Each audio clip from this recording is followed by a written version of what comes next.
Je suis pas extrêmement à l'aise avec l'idée de street art, quoi. C'est-à-dire que j'aime vraiment bien peindre dans la rue et peindre en grand, mais disons que j'ai tendance à trouver que ça réunit sous un seul et même terme beaucoup de choses qui sont finalement très différentes et que ça génère une espèce d'absorption d'art au quotidien sans méthode, quoi. C'est-à-dire que tout est placé au même niveau, des choses qui ont des discours pourtant très différents, et je suis pas sûr que ça serve grand-chose au final, quoi.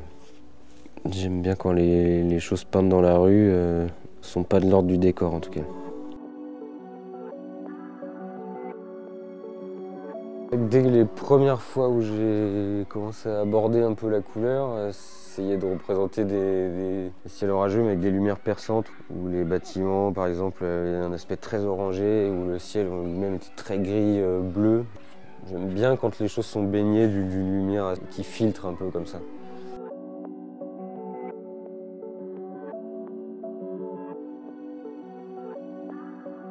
Avec le temps, je cherche peut-être des choses aussi plus sensibles, de l'ordre de la projection mentale, quoi, moins tirées de la réalité directement. Quand j'imagine des scènes, j'ai envie qu'elles soient assez conçues, qu'elles puissent être plausibles si on les transférait dans la réalité. Mais comme elles ne seront pas transférées dans la réalité, elles n'auront pas d'impact négatif en termes de pollution, d'utilisation de matériaux. Elles restent à l'état de peinture et ça me va du coup très bien.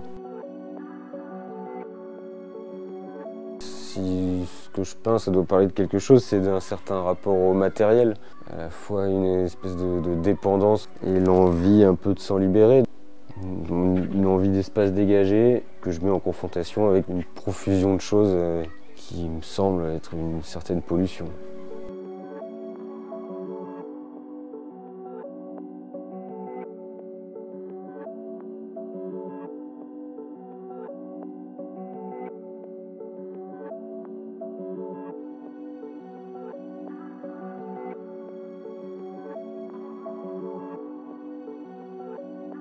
Souvent je peins des personnages plutôt errants, vraiment un peu sans personnalité et comment dire, naviguant dans l'environnement qui les entoure sans avoir l'air de se poser trop de questions.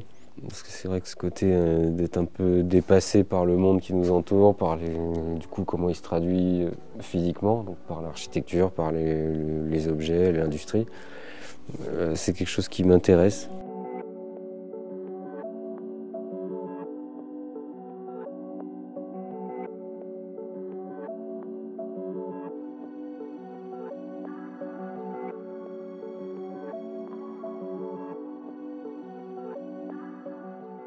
Voir des personnages un peu errants comme ça, au milieu de choses très techniques qui ont nécessité beaucoup de savoir-faire ou beaucoup de technologie pour finalement vendre, et de voir des personnages errer là-dedans, vraiment typiquement des consommateurs, quoi.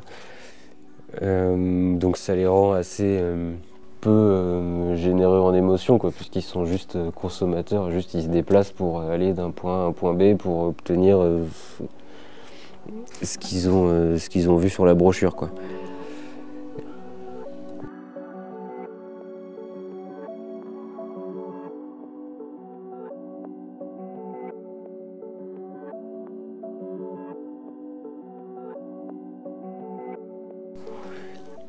J'aimerais vraiment arriver à donner de la poésie à des choses très actuelles, bien que formellement ça devient de plus en plus difficile, mais je suis tout aussi démuni face à la marche du monde globalement, donc il m'intéresse de la représenter telle que je la vois, en essayant de l'esthétiser un petit peu pour pas perdre complètement espoir, quand même.